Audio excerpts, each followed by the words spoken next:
бо арзу салом ҳамватанони азиз, бинандагони гиромӣ қадр, ман бо шумо ҳастам Шарофиддин Гадоев. имрӯз тибқи ваъда бо пешниҳоди дӯстон ва ҳамватанони азиз як барномаи дигарро ҳам дар мобайни ҳафта гузоштем дар рӯзҳои чоршанбе. минбаъд барномаи бояд гуфт рӯзҳои чоршанбе низ пешкаши бинандагон мегардад ва ҳама ҳамватанон ва азизон метавонанд тариқи ватсап ва имо дар мо тамос шаванд ва суолҳое ки дошта бошанд бо мо матраҳ кунанд. мехостам аз боздоштҳо ва таъқиби диндорон дар Тоҷикистон имрӯз суҳбат кунем, чун теъдоди боздоштҳо ва шахсоне ки дар ин 2 ҳафтаи охир дастгир шудаанд, теъдодашон ба ҳазор расида истодааст ва мехостам назару фикру андешаҳои худамонро дар ин бора баён кунам. чаро ҳукумати Тоҷикистон муддати 10 соли охир аст ки ба таъқиби ва боздошти диндорҳо шурӯъ карда истодааст. аввал шурӯъ кунем аз соли 2009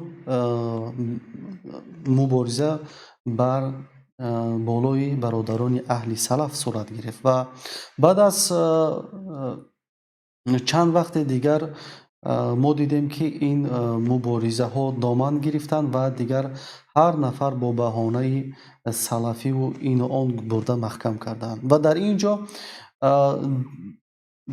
мубориза бар аҳли салаф масъалаҳои коррупсионӣ ба вуҷуд омадаанд ки бисёр аз тиҷорҳо қурбони ин боздоштҳо шуданд ва бисёр аз тиҷорҳо маблағу пулу имкониятҳоашонро аз даст доданд ва ё ин ки ба пора доданд ки аз дасти инҳо халос шаванд.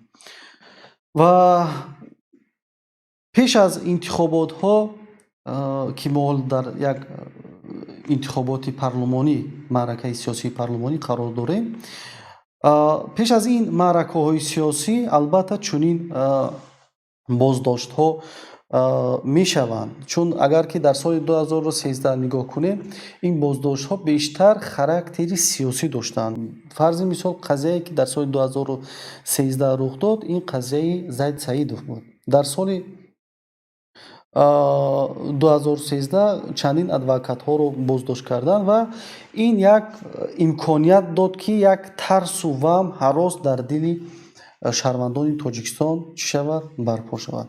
ва имрӯзам ки чандин маъракаҳои сиёсӣ мо дар пеш дорем ва мехоҳанд ки ин тарсу ҳаросро ҳамеша дар дили мардум, дар вуҷуди мардум бештар ҷо кунад ва ягона роҳи осон идора кардани давлат низ ба роҳи тарс аст.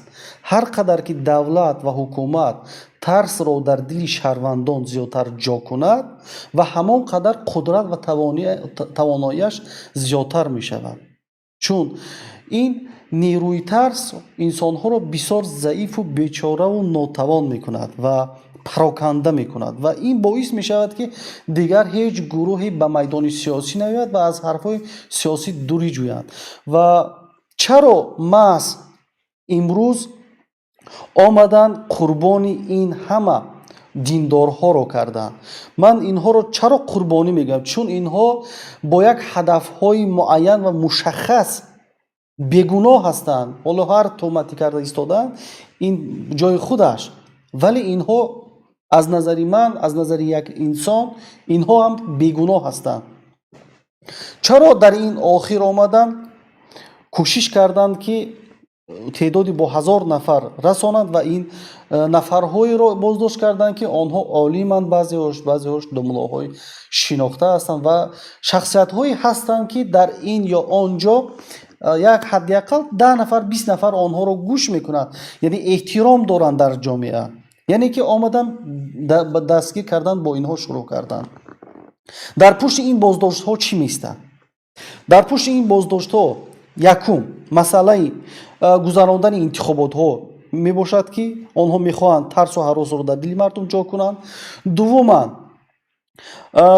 با بازداشت کردن دیندارها میخواهند که با شریکان استراتژیشان، با مثل شریکانی که در کشورشان در وطن خودشان دیندارها را شکنجه میکنند، در زندانهایشان دیندارها به میلیون ها رسیده‌اند، یعنی سپارش از جانب آنجا آمده ایستاده است که میخواهند که به شریکان استراتژیشان نشان دهند که ما نیز آن سیاستی که شما در وطنتان گرفته اید، ما آن سیاست شما را دستگیری میکنیم، ولی شما کوشش کنید که از رژیم ما، از دولتداری ما که استراتژی شما را هم پیش برده ایستاده ایم حمایت کنید. یعنی به دست آوردن در انتخابات شریک استراتژی، یعنی این شریک استراتژی برای اینها چیکار میکنه؟ وقتی این شریک استراتژی میبیند که بر رفتار و گفتاری آنها کرده ایستاده است امروز پرزیدنت تاجیکستان امامعلی رحمان، آنها کوشش میکنند که از رژیم کنونی حمایت کنند، چون منفعت‌های اقتصادی، سیاسی همه‌شان در تاجیکستان حفظ شده ایستاده است. ما دیده ایستاده ایم، همتون دیده ایستاده ایم و این منفعتی دین ستیزگی آنها نیست حفظ شده ایستاده است. یعنی با گفت و کردار گفت و کرده های آنها امروز حکومت دارد کارها را انجام داده ایستاده است. مسئله سوم، اگر که چرا قربانی محض امروز دیندارها شدند؟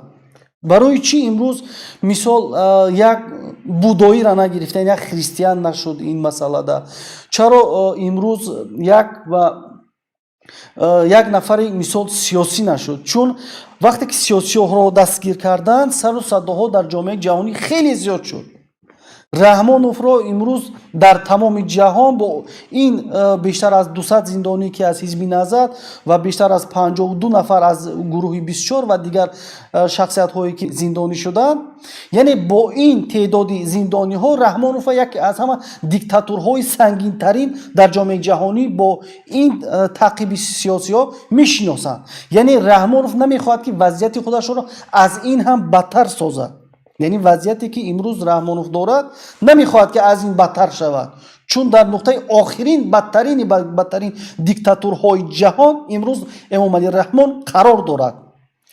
انا اومدن اینجا دیندارها گرفتن امروز در جهان یکی از دهشت افکنی هایی که در سوریه و در عراق و در یمن و در دیگر جاها شد، یعنی که امروز جامعه جهانی یک خطر رو در مسئله های دیندارها احساس میکند، فکر میکند که این دیندارها میتوانند چنین یک خطر رو ایجاد کنند. در اینجا جامعه جهانی فکر میکند که در حقیقت تا جای حکومت تاجیکستان شاید که واقعا به همین گروه های تروریست و افراطگرا و اینها مبارزه برده ایستاده باشد. یعنی در ذهن جامعه جهانی جای نمودن آنه که امروز ما مشکلات حقوق بشر و آنها را یک طرف شما گذارید، ما را از حقوق بشر امروز پرسان نکنید، ما را از آزادی سخن و اینها پرسان نکنید، چون ما پرابلم با مبارزه تروریسم داریم. مبارزه تروریسم یعنی ساختن تروریسم، یعنی ساختن امروز اکستریمیسم از جانب شهروندان خود برای حکومت تاجیکستان هدفهای معین و مشخص رو پدید دارد که از آن حکومت تاجیکستان میگیرد مبلغ‌های کلان پولی از جامعه جهانی برای مبارزه با تروریسم و دوم مبارزه با تروریسم همچون یک سپر برای خودش نگاه می‌دارد که شما برای من حرف نزنید، چون اگر که من نباشم این تروریست ها اومده منطقه تاجیکستان رو ناآرام میکند که این به وضع افغانستان، به وضع ازبکستان، به وضع منطقه خلالدار میسازد و اینها هم باشند، اینها درجه میفهمند که رحمانوف یک مکار است، مکار بازی کرده ایستاده است. ولی дар ҷомеаи ҷаҳонӣ имрӯз проблемаҳо хеле зиёд аст. барое ки ҷомеаи ҷаҳонӣ имрӯз фаҳмад ки воқеа дар тоҷикистон чӣ гуна рафта истодааст, бояд ки мо шумо расонаҳои мустақил ҷомеаи шаҳрвандӣ мо дошта бошем ки инҳоро ба мардум ба ҷомеаи ҷаҳонӣ расонад ки на дар инҷа масъалаи боздошту масъалаи терроризм нест, масъалаи шахсӣ, масъалаи пушти ин ҳама масъалаҳои иқтисодӣ ва дигар масъалаҳои иҷтимоӣ ҳаст. агар ки инҳоро мо фаҳмонем, шояд ки ҷомеаи ҷаҳонӣ дар ин ҷо фаҳмад. вале он нерӯе ки имрӯз мо дорем ва он тавоноие ки имрӯз ҷомеаи шаҳрвандии тоҷикистон ки бигем ки дар воқеан ҳам намондааст, он наметавонад ба пуррагӣ масъалаҳоро фаҳмонад. маҷбур ҳастем имрӯз ки мо ҳар рӯз ин масъалаҳоро бардорем, гап занем ки то мардуми тоҷикро аз ин зулм, аз ин бадбахтӣ ки як гурӯҳ мехоҳад қурбон созад, наҷот диҳем. масъалаи дуввум ки ҳукумати тоҷикистон аз ин кӯмакҳои иқтисодӣ мегирад ва дуввум ки ҳимояти боз ҳам дигар кишварҳоро ва ин сипар кардани аз фишорҳое ки болои ҷомеаи ҷаҳонӣ ба тоҷикистон меорад ба хотири нақси ҳуқуқи инсон ва дигарҳо, мехоҳад ки аз ин худашро сипар кунад. ва масъалаи сеюм, ин боз ҳам мегӯям ки ин масъалаи бисёр стратегӣ ва муҳим барои Раҳмонов дар масъалаи интихоботҳо ҳаст. интихоботҳо ҳаст ки мехоҳад бо чунин амалҳо тарсу ваҳм ҳаросро дар дили мардуми тоҷикистон ворид кунад.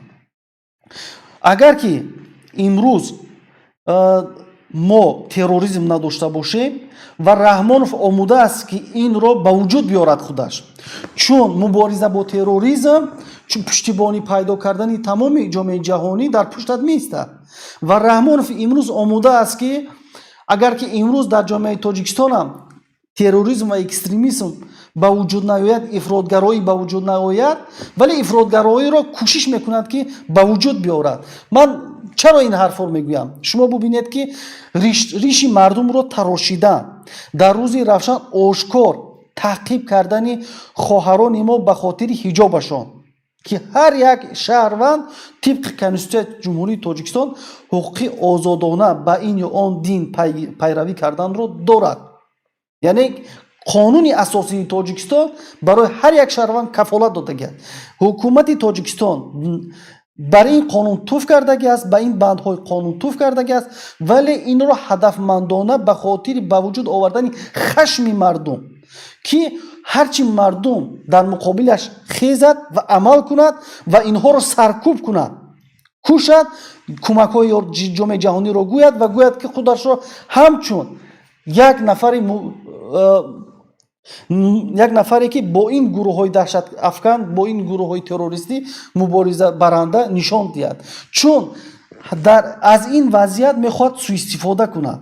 ва имрӯз ҳам ки дар Тоҷикистон мо як миллати бисёр ором ва чӣ хел бугам, як миллати ҷангҷӯ нестем.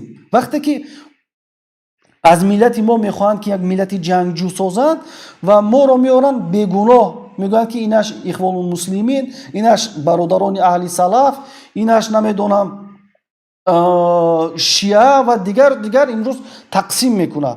ва агар ки имрӯз як бачаро қапидан, Абдуллоҳ аз Москва омад, бо гуноҳи шиа дастгир кардан, яъне ки имрӯз дар Тоҷикистон шиа будан чӣ аст? қонунӣ нест. чаро дигар бародарони мо шиамазҳаб дорем дар Бадахшон? бояд ки инчунин қонунҳоро надошта бошем. мо бояд ки барои ҳама шароити арзанда ва баробар барои аз ҳар дин пайравӣ кардан ё пайравӣ накардан ба шаҳрвандои Тоҷикистон гузорем. нагузорем ки касеро ба гумони салафия дастгир кунад, нагузорем ки касеро ба гумони намедонам як равия ё як эътиқоди диниаш онро дастгир кунад. бинобар ҳамин имрӯз қонуни асосии Тоҷикистон инро кафолат додад. вале барои ҳукумати Тоҷикистон чӣ зарур аст? барои ҳукумати Тоҷикистон зарур аст ки хашми мардуми Тоҷикистонро зиёдтар биёрад ва ҳарчи кӯшиш кунад ки ҳамин мардум садо баланд кунанд ва инҳоро зуд бурда гунаҳгор кунанд. Дар ин ҷо ҳам бисёре аз коррупсионерҳое ки мисол аз ин ҳолат бо суистифода мекунанд, бисёр тиҷорҳо, бисёр бизнесменҳое ки ман худам шахсан медонам, онҳоро гирифта маҳкам карданд, аз онҳо ба пули 70 000, 80 000 то 100 000 долларӣ аз онҳо маблағ ситонданд ва баъдан онҳоро аз ҷавобгарӣ озод карданд. Яъне чунин ҳолатҳо имрӯз дар Тоҷикистон мутаассифона хеле зиёд ҳастанд ва ҳадафҳои имрӯз мубориза бо терроризм, мубориза бо диндорҳо ин барои тарсонидани мардуми Тоҷикистон аст. Агар онҳо як нафари сиёсиро имрӯз боздошт карда наметавонанд, як нафари мисол равшанфикрро боздошт карда наметавонанд ва маҷбуранд ки чикор кунанд, ҳамин истилоҳи терроризмро имрӯз истифода баранд ва барои ҳам саркӯб кардан ва барои ҳам ришва ситонидан ва барои ҳам дарёфт кардани кӯмакҳои ҷомеаи ҷаҳонӣ ва розӣ кардани шарикони стратегияшон ки мо шумо дигар аз хуб медонем ки аждаҳори сурх инҳо ҳам аз сиёсатҳои аз он кишвар меоянд.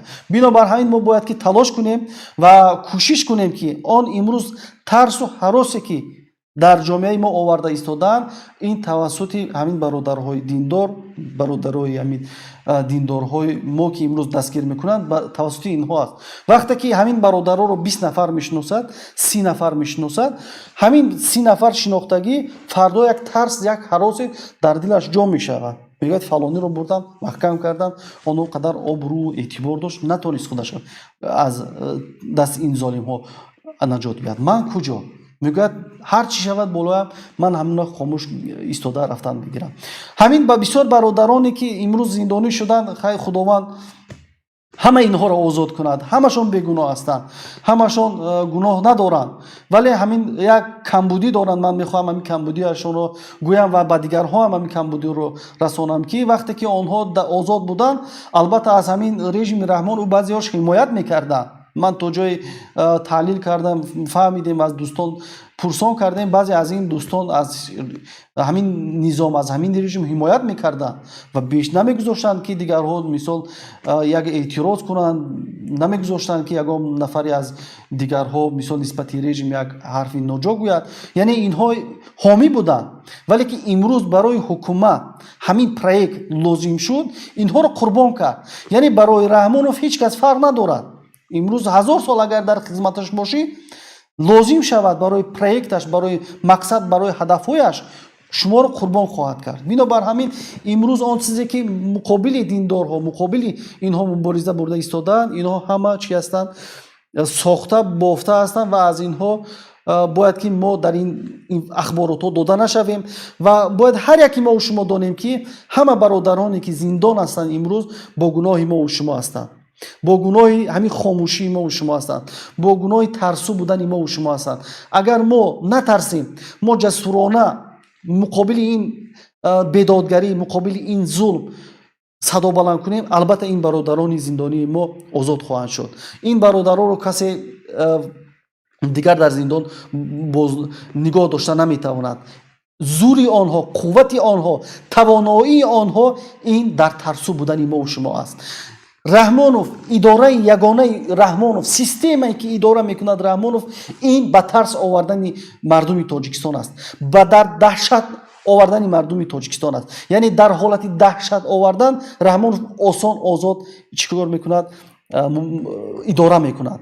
як масъалаи дигар метавонад ҳамин боздоштҳо, масъалаҳои мушкилотҳои иқтисодӣ, иҷтимоӣ ки имрӯз мардум дар 27 сол Эмомалӣ Раҳмонов бо тамоми ҳукуматаш ҳал карда натавонистааст, мехоҳад ки фикри мардумро, ақидаи мардумро вобаста ба ин мушкилотҳо ба самти дигар барад.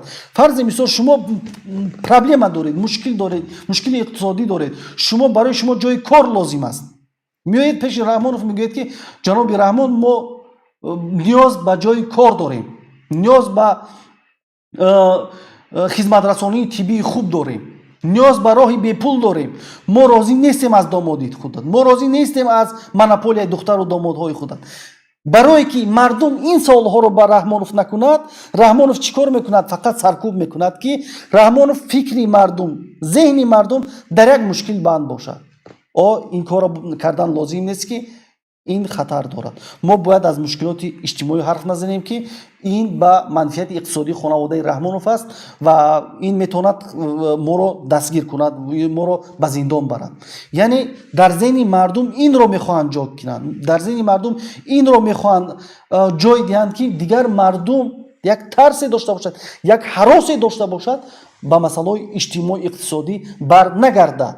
باید دوستان عزیز، هموطنان گرامی، برنامه ما، برنامه تحلیلی باید گفت دیگر مسائل اقتصادی، مسائل مهم اقتصادی رو خواهد برداشت و از تمام دزدی، غارتگری، از تمام راههای بیرون رفتن این تاجیکستان از مشکلات اقتصادی و سیاسیش ان شاء الله برای همه بینندگان و هموطنان ان شاء الله پیشنهاد میکنیم. دوستان عزیز، باز فکر رو دیگر چیزها رو در دوامی همین صحبت ها انجام میتیم. اگر که هموطنان در خط باشند میتونی اکو طریق واتساپ، طریق ایمو با ما تماس گیرید، زنگ زنید و انشالله که باز در این جا چیزهای دیگر هم علاوه خواهیم کرد. الو. سلام علیکم دوست عزیزم. مرحمت، خوش آمدید به برنامه. سلام علیکم و رحمت الله و برکاته. و علیکم السلام و رحمت الله و برکاته. آقا شرافدین، یه چی میخواستم پرسم. دامله های تاجیکستان گفتین نامای همو نفرا را شما گفته میتونین کی همو شخصیت ها؟ ما یک تعدادی این شخصیت ها رو جمع آوری کردیم نامه‌هایشان، ولی یک با سبب اونه که نزدیکانشان حالا هم یک امیدهای دارن شاید آزاد شوند، شاید و یکم خطرهای دیگر تهدید کند، به این خاطر فعلا ما آشکار نمیکنیم اینا، چون خود همین شخصیت ها از خانوادهشان گفتند که اینها رو آشکار نکنید و در چندین منبع های امنیت و وزارت کارهای داخله اینها رو تصدیق کردند. ما دلیل های اینها رو داریم در دست.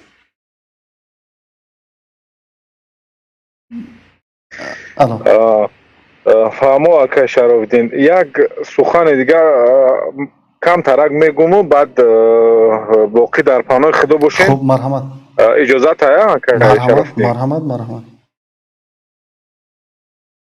همین نفرایی که در شما علاقه میبروین یا که در همو مردمی که مخالفن، مثل گروه 24 باشه یا که نو محیدین کبیری، در خیلی همین بچه ها بسیارن که وزی گب میزن بر ضد همین رحمانوف، همین نفرایی که زنگ میزنین پیش از اونی که همون رحمانوف پشتگیری میکنین، ما شما تاجیکین، شما همتون اگر 100 سال اگر در دیگر دولت هم زندگی کنین، تاجیکین، شما بازگشتون به سوی هم تاجیکستان است، بازگشتی همه ما به هم تاجیکستان است. شما یک بار فکر کنین همون نفرایی که پشتگیری همین رژیم میکنن، شما فکر کنین اول که کدومی که بر ضد همون رژیم گپ زده سه، گوش کنین همون شخصیت چی میگه، همون شخصیت چی میگه، درباره چی حرف میزنه همون شخص، کنی همون مشکلی ها هست یا کی نیست. مثال ده، مثال این اکر مردم ما را یک بگیم که نمی میدونن، ما گمانی ما همی که میدونن که همی کارو هست، همی مشکلاتو هست. مثال من خودم در هم تاجیکستان ماشین داشتم، ما کار میکردم در همو شهر دوشنبه کار میکردم، مشروع داشتم، کار میکردم، ریش داشتم، والله قسم خوردستم. مثال کسی باور میکنه، کسی باور نکنه، مثال حوالش و خدا. ما در ماشین مسافر داشتم، مشروط بود، اینه مشروط کوی که هستن کو میکرافت بودشون میگن. شنیده سین مرحمت؟ بله میشنم کی جان، مرحمت. در همین سویتافور ایستادگیم، سویتافور سرخ بود. خیلی ما جای همون ایستادگی ما مثال نمیگم که ما کسی جا در ایستادگی در هم شهر دوشنبه شدم این کار.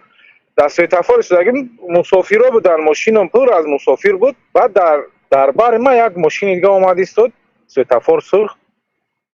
بعد همین میگرده دستی راست نگاه میکنه، ما را میبینه در سر رول ریش خطی، خیلی ریشایی نمی مثلا این بچه هایش میمونن که دیدگی این شما نمی 5 سانتی متر 6 سانتی متر این هم قدره.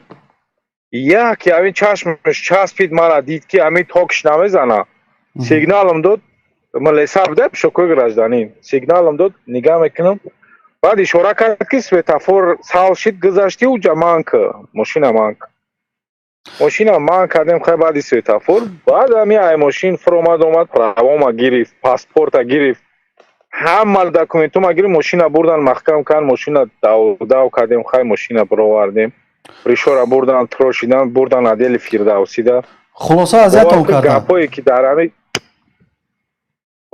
ака млс буд ҳамун дастараниша бировард аёча қоратм кард бо рафтем аделда ҳамун як ҳоҷи султон меган асомиддинов султон начальник гаи ноҳияи фирдавсӣ буд ҳозир дар чӣ мешина дар гаи автовокзал мешина ҳамҷа кабинет дора 21 кабинет 22 кабинет дар дуюм этаж мешина ҳамун султон штаги буд ҳамун вақт 2013 буд 14 буд ҳамун вақт буд дар адели ҳами фирдавсӣ начальник гаи буд баъд ҳами дировардан баробар хай дидан ки хай ҳами шахсият ҳами дигари шадидан токшон зад ман дигар хай қатишон қадар гап задам бовар кунед ҳами ягон девол агар фаҳмонӣ девол мефаҳмам ва ё намефаҳманд гапое ки баён дақиқан ман шумо дарк мекунам дӯсти азизам ва худованд як коре шавад ки миллати тоҷик аз ҳамин азобу аз ҳамин мушкилотҳо озод шавад баъд ҳамҷа як гаи амон ном дошт амон буд илҳом буд як мардак буд амин як мардаки дӯсти азизам агар хоҳиш мекунам як камтар хулоса кунед суҳбатҳоро чӣ майлеш хулоси гап ҳамун шахсият бурдан риш мара тарошидан овардан ҷаримабандӣ кардан ҷаримаро ҳамаро бурдам супоридам мошина бировардам тавои каша проверка мекунам ки тарошидагӣ бошад хулоси гап инам гап доштам дар панои худо бошем ташаккури бисёр хунобод бошем зинда бошед алё ассалому алайкум ва алайкум ассалом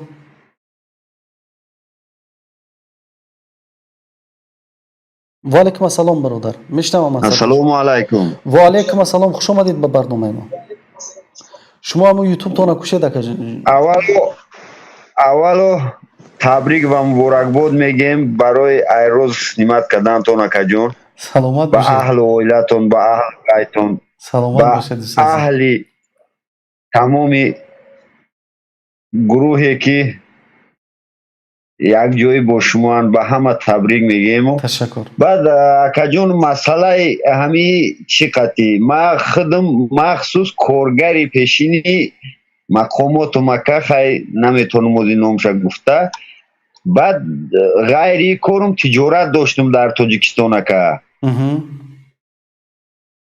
и як охирон соли 2013 тамом шид тиҷорат мам кашидан гирифтан ака хидмам ай кор пеш кардан ака барои мақсаде ки ҳами падари маам як камтарак мулло буд мулло неву ҳами чихе гумда эмом буд эмоми қишлоқ буд эмоми маҳалла буд ҳами коре кардан ки задан ака тиҷорат ма гирифтан илтимос ма ҳами тамоми бародароне ки мешнаванд мара ай тамоми шаҳрвандони ҷумҳурии Тоҷикистон хоҳиш мекунам ки ҳами бародаро хати ҳамсӯҳбатшен илтимос сайти ҳамиёро тамошо кунен ай шумо ҳамчу бародарона хоҳиш мекунам гапҳои ҳамин бародаро ҳаққай рост ҷабр ҳамеша ҳаст дар болои мо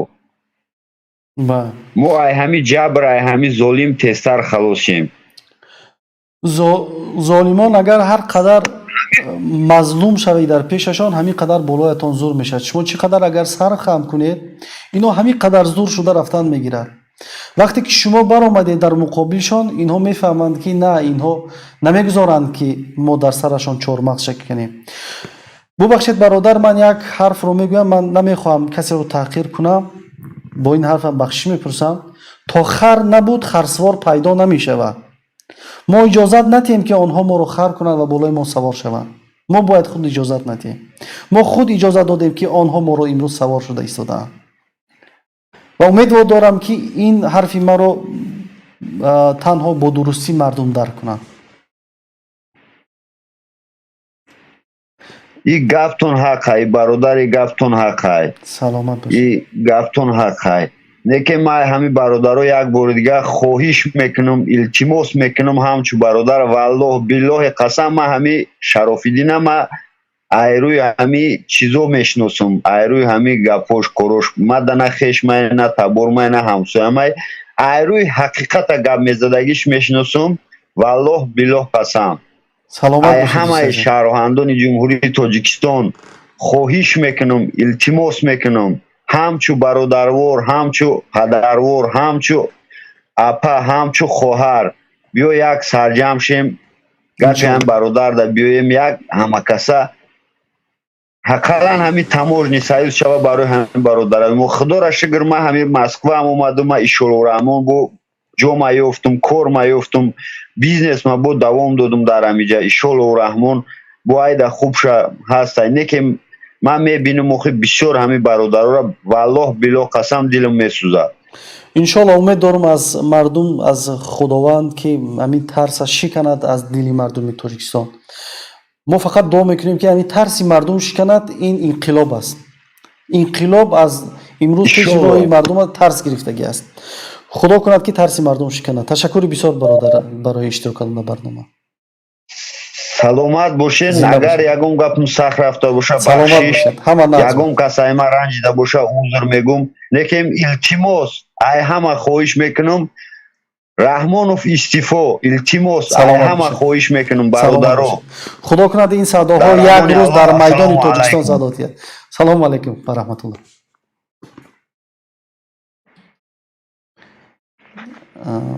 алло алло Алло. салому алайкум. Салом алайкум. бифармоед бародарҷон. Барои нами татр меган ҳам вород ба сари мо даштаги моро қабдагӣ бидан занам мариш доштам сатр ҳардум ки дар куҷо хондаи Покистон да хондагӣ оли гап рост шума ягон ҷода нахонда будум ман асла намоз мехондам мехондам риш доштам хайзанам сатр бозор дарафтад баъд чӣ кардам در پاکستان خوندم نه در بخارا خوندگیم خیلی گردن وقتی چونش شکم کردم چی پاسپورت را گرفتن دنیا را گرفتن چیزا را گرفتن گفت تجربه بگی یانگاز کردم نمیگیرم یا پروژ دسه برگه در دل غلطگیم برای امریش خیلی چکدگی نمی خیلی پای بسیار میگم با هر گردیم میگم امیر گفتیم که مقصد دوزی کاری شما گرفتین مقصد برای یورسایی تماج سعی در آمدن اولی پاگر مثال شما را میگن امیا خریستانی شدن و این دین در آمدن میگن ادعای چی شدن ای مسلمانی برای خریستانی شد اولی پاگر با شما را میگه کمی شوم تشکری بسیار. بله حالتان با سلامت باشید.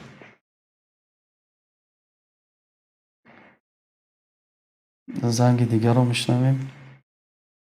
الو سلام علیکم. سلام علیکم. خوش آمدید به برنامه باید گفت. امیدوارم خوب باشی برادر عزیز. سلامت باشین برادر جان. مرحمت بفرمایید. زنده باشی. پریامو افیره برادر جان. بله بله بله. من در این مسئله همین دیندارو شما موضوع مونده من خواستم من فکر مگه بزنم. مرحمت. خب این انیو که برادر عزیز رحمان خودش 27 ساله روی قواز گپ میزنه. بله. در توی بچه‌ش به قواز تبریک کرد. درست. وزیر کمیته امنیت امروز زبان تاجیکی را گپ زنه کتاب نوشته. درست. وزیر کارهای داخلی رمضان رحیم‌زاده اکر ببین برادر عزیز یا این مانیور که امروز میخوان که فکر نظر مردم یک طرف برن برای چی هر وقتی که در تاجیکستان یک مشکلی یک قیمتی یک کسرتی کثافتی را چون میارن که مردم در زندگی تنگ بشه و خلق از روش میاد یا برادر عزیز به همون چیزایی که قیمت های عزیز های به نهایت بگیم گران های برای مردم برای ملت الحمدلله مسلمانیم دینی ما ای برادر عزیز یا مخصوص برنامه دارم برای ملت همین کار شروع میکنن اگر چی در کار ریش یک از برحمانوف چی در کار روی مول یک از برحمانوف ин махсус як барнома сохта мешавад бародари азиз паси дарҳои баста маҷлиси машваратҳои золимонаи хучона мегзарданд ки чӣ кор кунем ба кадом коро мо даст бизанем ки як ҳолати миллата мо як ҳуша як мақсад фикрша як тарафи дига барем бо ҳамин ҳукуматдоримона давом додан бигирем. атак ин хелбигириш бародар аз ягон мушкилӣ надорам ба болои динамиё ягон мушкилӣ надора. аввалаш тоҷик бародари азиз миллати мо на террорист не одамкаш не одамхӯр не одамзан мо надорем таърихи ёд надорад ки миллати мо ягон одамкаш дӯст ягон чӣ буром бош. ҳар чизе ки имрӯз сохтану пайдо кардан бофтан овардан ин ҳукумати имрӯзаи дуруст ин ҳукумати имрӯза ба ҳами ҳукмронӣ 27-28 солаи эмомалӣ раҳмонов ба ҳами 4 та дӯсте ки имрӯз дар барш прокуратура мвд маориф и кумитаи амният инам 4 та дӯсте ки имрӯз бояд ҳар як кадомаш имрӯз бояд амнияти миллата хуб кунад ҳар як кадомаш бояд имрӯз ҳақ ва ҳуқуқи миллат поймол нашавад ҳар як кадоми бояд саводнокии мардум зиёд шавад. бибин бародари азиз дар кадом сохторҳои муҳими тоҷикистон имрӯз як одами басавод одами ба ақл иштагиай. ё мегирам ҳами вазири фарҳангаш вазири фарҳанг урӯз биромада мега киртаву изор мефурӯшем ҳамин гап ҳамин корай. бибин бародари азиз вазири корҳои дохила рамазон раҳимзода китоб навистай шеър навистай. вазири кумитаи амният як китоб нависад дар ҳамун фейсбук мушоли фуромӯш кам биромада биё биги бародари азиз. вазири алоқаша бин як шармандоан мефаҳем бародари азиз барои ҳамин рӯз ҳукуматшон айбайн нарафтан ё мушкилӣ эҷод мекунанд болои азизои мо дӯстои мо болои рӯймолу рӯйсалии хоҳару модаро ки имрӯз ин номуси ҳар як кадоми мо шумоед на ин ки номуси ҳам касе ки падар фарзанд як додари биологӣ шавад номуси ҳар як шаҳрванди имрӯзаи тоҷикистоне бидуни миллаташ режим хуб медонад ки заифи миллат дар киҷоай мора бале қатл мекунанд мезананд тирма мекунанд медузданмон ба мисли ту мо гардан наметем мо дар курамша мегем худо бизанатона хай золимо боша не ки вақте ки ба дини мо дастарӯзӣ мекунанд мо ҳатман бародари азиз садо баланд мекунам ҳатман фикромро мегем дар ин ҳолат ё би золимо як барномаи дигашона месӯзам боз ҳам ҳукуматдоришона давом метам бародари азиз. намея фикри ман умед дорам ки бисёр мардуми тоҷикистон ба мисли шумо ҳамин дарк ва фаҳмиши ҳамин ҳарфҳоро дошта бошанд. ман як чизи дигарро мехоҳам дар ҳамин ҷа бародари азиз қайд кунам. вақте ки соли 2000 ҳамин садотона як безеб омада истааст мора садомона пас дорем бародар Шарофдин. бале не ма дӯсти азиз шумо қайд мекунем ки садо хеле безеб омада истааст.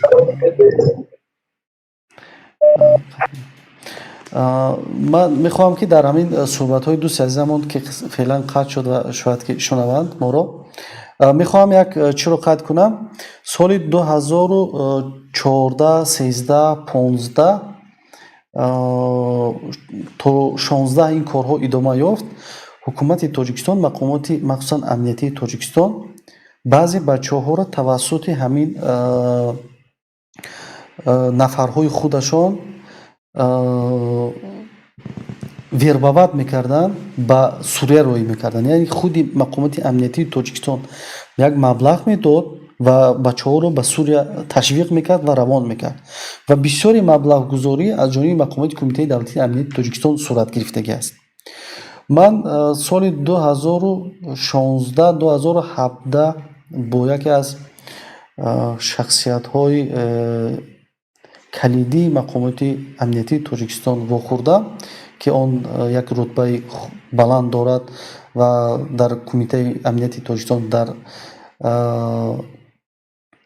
разведательни управление мегӯянд ҳамон раёсати ҷосусӣ кор мекард. хеле вақт дар русияу дар ин ҷо махсусан кор дошт.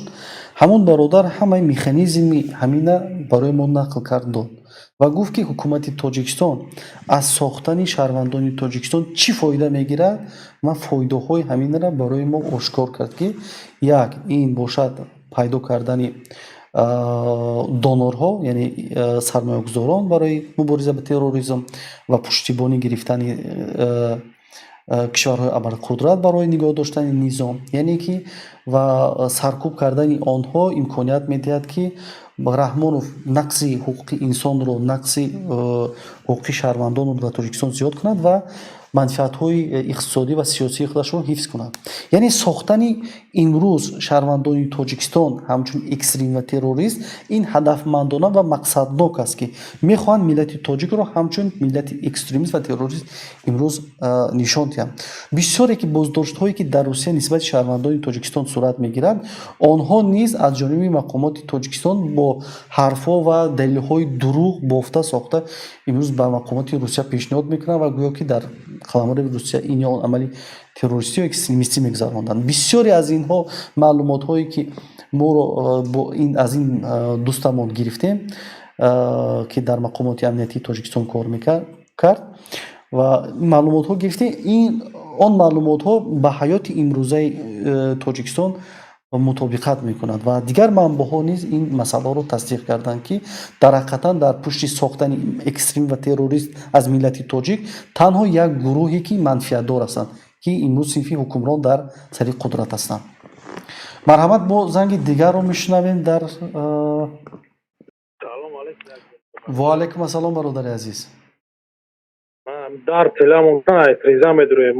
Ман ефром овоз мара Раҳмонов гӯштам. Ҳамиҷа овози мара Раҳмонов мешунава Шарофдин? Касрати касофати чизе гуфта номард. наметавонам бародар. Алло. мегӯям чизе гуфта наметавонам, шумо ҳарф нагӯед. Вай мешунавад намешунавад, шумо дигарҳо шунаванд муҳим.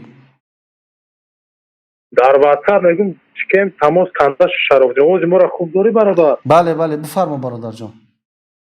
дар масъала мегӯм лайкат мондум. тана масъалаи макро ҳамин режими имрӯза ки мардум имрӯз хуб бояд бидонанд ки миллати мо на террорист, на экстремист, на одамкаш, на дӯст. ё махсус барномаи бародари азиз ки ба чашми мардум хок мешапанд, мехоҳанд ки мардума фреб кунанд.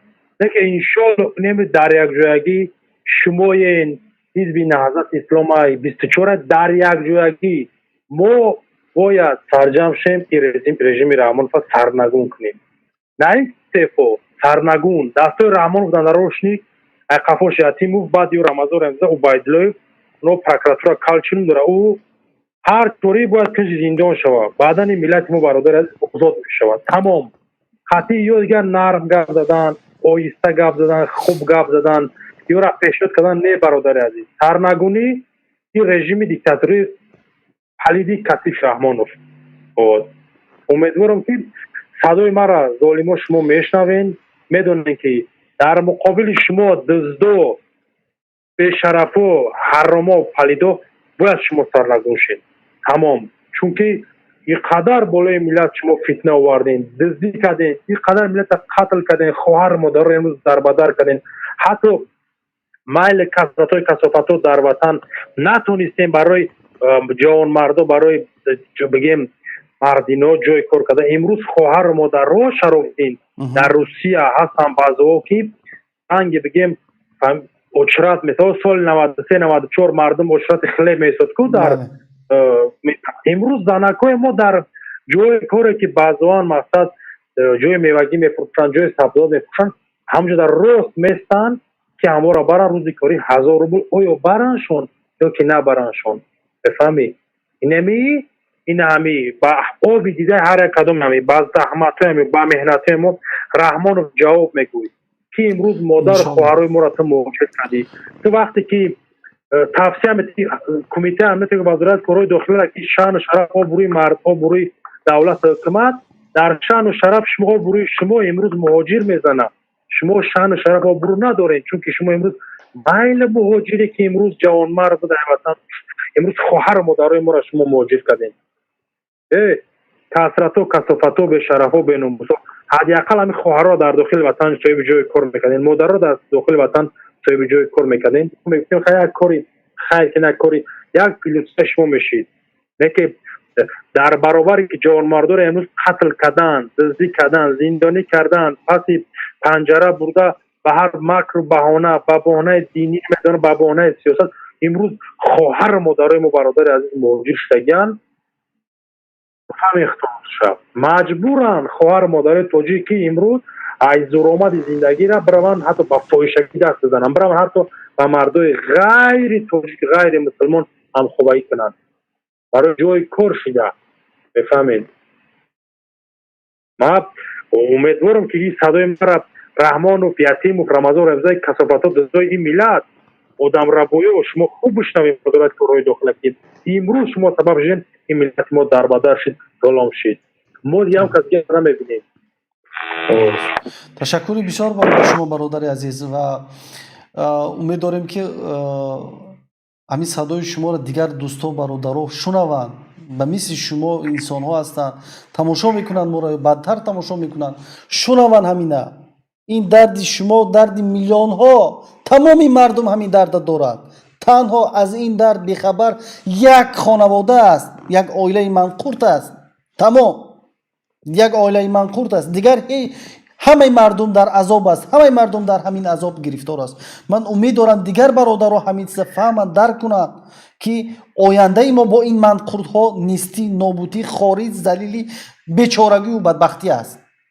ҳамин чиза бояд миллати тоҷик, мардуми шарифи тоҷикистони мо, мардуми азизамон фаҳманд ки ин манқуртҳо ҳастанд ки имрӯз мо ҳамин хел ба ҳамин ҳолат омада расидагӣ ҳастем. алиё, ассалому алайкум ва раҳматуллоҳи ва баракатуҳ. алайкум ассалом ва раҳматуллоҳи ва баракатуҳ. бифармоед дӯсти азизам. акай Шарофин, хуб ҳастин? сиҳат саломат ҳастед? иншалло шуморо аз ин ютуб тамошо карда истодем. зинда бошед бародарҷон. хуш ба ҳоли шумо ва дигар бародаро. саломат бошед. алҳамдулилла, мо имрӯз як чизам қайд кунем. дар инҷа ман тоҷик нестам, забонам шояд дуруст бифаҳмед ки масалан тоғри гап зада наметавонам. аз инҷо бисёр бародаро ҳастанд ки алҳамдулилла шукр мекунем ки нафрати ин мусулмонҳо барои даҷҷоло масалан хеле зиёд ҳастанд. мо айни ҳол дар Русия кор мекунем. хеле бародаро ҳастанд ки ҳама дар зидди ин даҷҷоло хеле масалан чиёш ҳастанд. дар инҷа барнома ин буд ки дар Тоҷикистон имом хатибҳо масалан бародарое ки мусулмонҳое ки дар тӯли 15 рӯз дар ададшон ба 1000 расиданд. инҳо буданд ки масалан дар мо тарафдори он нестем ки масалан вайёра хуб кардан қапидан. дар ин бора хеле масалан ғамгин ҳастем. аммо мутаассифона баъзе инсонҳо ҳастанд ки имрӯз ин даҷҷола дар сари қудрат, дар сари ин курсӣ нишастан.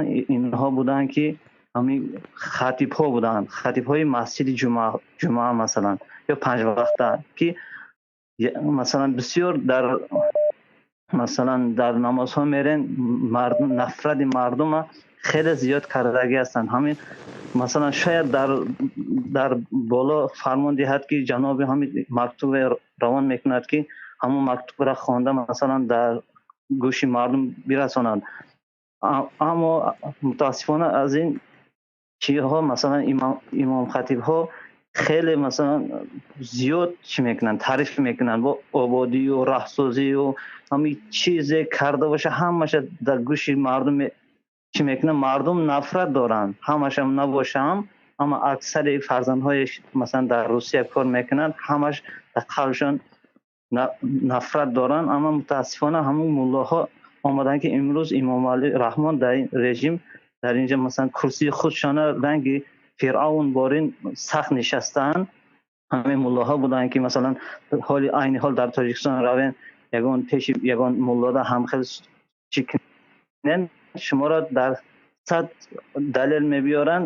чӣ меган, як чиам ҳаст итоати амир воҷиб аст, мега ҳамин тарме гуфта шуморо муттаҳам мекунанд ва намегузоранд ки дар камбудии Тоҷикистон, беномусии айни ҳол Тоҷикистон имрӯз 20 сола, 23 сола, 18 сола духтарҳо шу кардагин, аз шу ҷудо шудагин дар Русия кор карда истоданд. рӯза 1000 рубл метиҳанд, номиси худшона додагӣ ҳастанд. мо мешунавем, бисёр мешунавем. дар инҷа масалан бисёр духтарҳои тоҷик ҳастанд, духтарҳои o'zбек ҳастанд ки масалан чӣ мекунанд, фоҳишагарӣ мекунанд аз сабабе ки бепул будан, масалан сатҳи зиндагиашон нохуб будан, масалан ҳамин хел چی میگه در همین حالت روبرو شدن مثلا خدا از این خدا کند که ب- ملت ما رو از این شرمندگی، از این بدبختی، از این ناچاری رها کرد.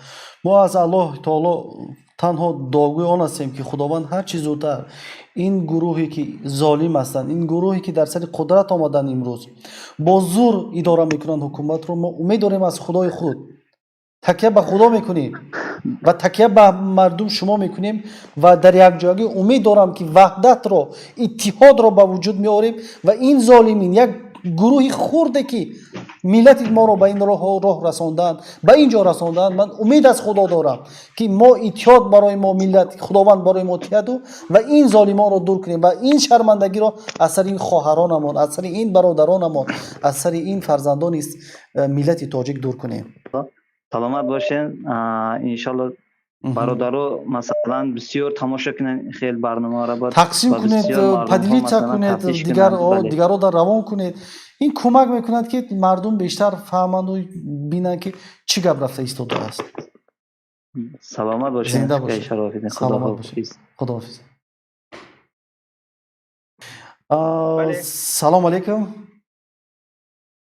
و علیکم السلام و رحمت الله. خوش آمدید بابای دامولا صدرالدین. سلامت باشید، سلامت باشید برادر شرافدین. ماشاءالله بهترین برنامه. خوب. اولا خدمت معرفی میکنم، من محمد اقبال صدرالدین هستم. در این برنامه شما اشتراک دارم و خوش آمدید. میخواهم اینا بگویم که در مورد بازداشت‌هایی که حکومت یا رژیم کنونی تاجیکستان امروز تشکیل کرده است و برای اینکه آزاداندهشان، برای اینکه زیایان این ملت را به یک حال وخیم گرفتار کرد، قبل از اینکه کار به این بازداشت ها یعنی که گرفتار کند، اولین کاری که کرد اول اینها را مطیع خودش با گونه کرد و منبرهای مساجد رسول اکرم، منبرهایی که یعنی که منبرهای همه مساجد برای هستند که باید سخن الله و رسول گفته شود، ولی امام خطیبان در اون منبرها هستند و بر علیه مردم کشور صحبت کردند و از رژیم رحمان رو شکایت کردند. آخر این رژیم دختر اون امام مسجد به یک حالت بد گرفتار کرد و امروز پس از شکایتی که از این رژیم رحمانو کرد، اون گرفت زندانی کرد، بچه‌ش زندانی کرد و به یک حالت بد گرفتار کرد. پس برای هر یک دوره که در تاجیکستان میکند باید این آگاه باشد و خوب در عقل و سر و پیدار و فکر داشته باشد. رژیم رحمانوف هرگز مردمی یک حکومت مردم سالار نیست که در اونجا نه تنها دینداری مسلمانی حقوق صحبت کردن یا درد دل گفتن یا انتقاد کردن یا به مانند این کار زندگانی کرده تاند.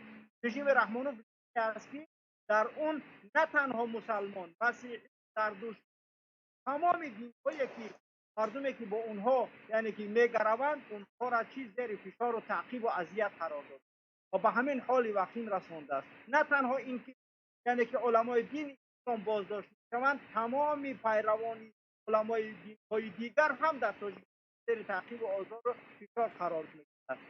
رژیم رحمانوف دین ندارد، رژیم است که اصلا ایدئولوژی ندارد و برای همون علمایی که در تاجیکستان فعلا یعنی که زندانی شدن باید که این مسئله برای اشخاص دیگرش یک درس پند باشد. ببینید برادر محمد اقبال صدرالدین، من در اینجا یک مسئله رو قید میکنم که چرا یک سوال دارم برای شما، مخصوصا که شما بیشتر این سوال رو نقصر و خوبتر میدونید. چرا حکومت امروز همه آمودگی خودش رو میبیند، تمام تلاشش رو میکند که از ملت تاجیک تروریست سازد، اکستریمیست سازد؟ هدف از این چی است؟ چرا حکومت با این عمل دست زده است؟ یا از بین بردن ملت باشد یا سپارش یک کسی دیگر باشد که با چنین سپارش ها اینها عمل میکنند. نظری شما در این باره چی است؟ نظر من در این باره این است: برای این مردم با ترس و هراس و وحشت نگاه دارد، برای مردم در یک حالت قرار گرفتگی گویا یعنی قشر آگاه جامعه باید که از قشر آگاه جامعه باید دشمن، تروریست، خشین، یعنی که همچنین شخص باید که بسازد. برای رحمانوف ساختن این مسئله ها هممون میدونیم چند حادثه در تاجیکستان تشکیل شد. تمام جامعه جهانی اون حادثه های فالشیوی یا ساخته یا بافته یا اسپکتاکل هاش اصلا قبول نکردن. پس این در نتونست که چگونه چهره اسلام خشین و همون خاطر جوانان از خارج گردوند آورد به کشور. اونها گفتن برای ما کار پیدا کنید، اونها گفتن باها وارد میشیم، نتونست اون کارها را کرده. اونها را با بهانه های وارد زندان میکنه. هر افرادی که در تاجیکستان خواهند صحبت کنن یا که در خارج تحصیل کردن یا کم ترک فکر دارند که اون در اون اسلام، یعنی یک فرزند عادی مسلمان تاجیک حتما باید به اون تمغه تروریسم بزنه تا اینکه چهره اسلام منصور بشه. اگر این کار یک روس میکرد، اگر این کار یک خارجی که در سر ما حاکم میکرد، ما میگفتیم خب دیگر این یک اجنبی است اومده فرزندان این ملت با تهمت ها میخواهد که ملت فرهنگ این ملت از بین ببرد. ولی امام علی رحمانوف دارد چی کار میکند؟ دارد با یعنی که مردم کشور عملهای را انجام میدهد که اون عملها یعنی که خشین هستند.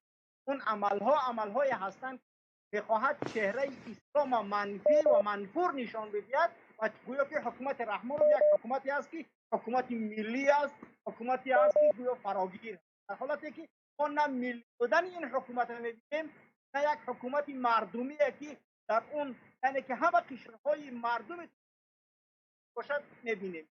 از ملاها استفاده میبرد و پس استفاده بردن اونها را با مانند که دیگر یعنی که چنونیک های خود چم بکند همچنان اونها را میپرتوید به زباله تاریخ. یعنی که زباله ببینید محمد اقبال جان، من اینجا یک سوال دیگر داشتم.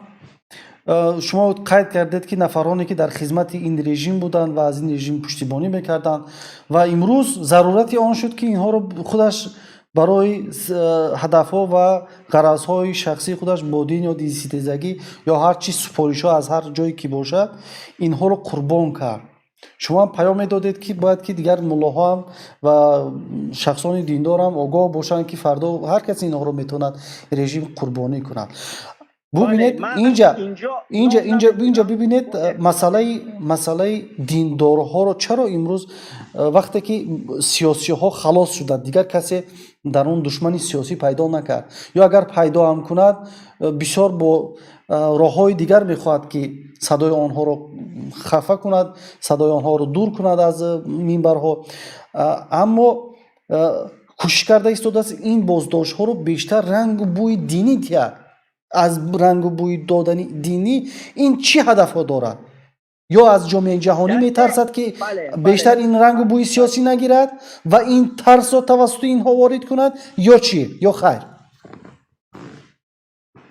یعنی فعلا بار دیگر میگویم که هیچ رکی میتواند اگر ابراهیم عثمانوف یک سخنرانی داشت، اگر کسی در یادش باشد میگد با مسائل اقتصادی و بعضی مسائل می شود که مردم به میدان دعوت کرد تا انقلاب کرد، ولی انقلاب هایی که در اونها نماد پیدا شود تا اینکه با اعتقاد و مذهب و دین ارتباط داشته باشد، اون انقلاب ها تیزتر میتواند که یعنی که انجام بگیرد. برای چی؟ برای مردم با گرسنگی طاقت میکند و بسیاری مشکلات ها طاقت میکند. وقتی ناخون و دین و به اعتقاد اون زدی، اون دیگه در اون مسئله نباید که مسلمان طاقت داشته باشد. چون ابراهیم عثمانوف اینا خیلی خوب بیان داشته گرد، کسی تماشا کرده باشد میبیند.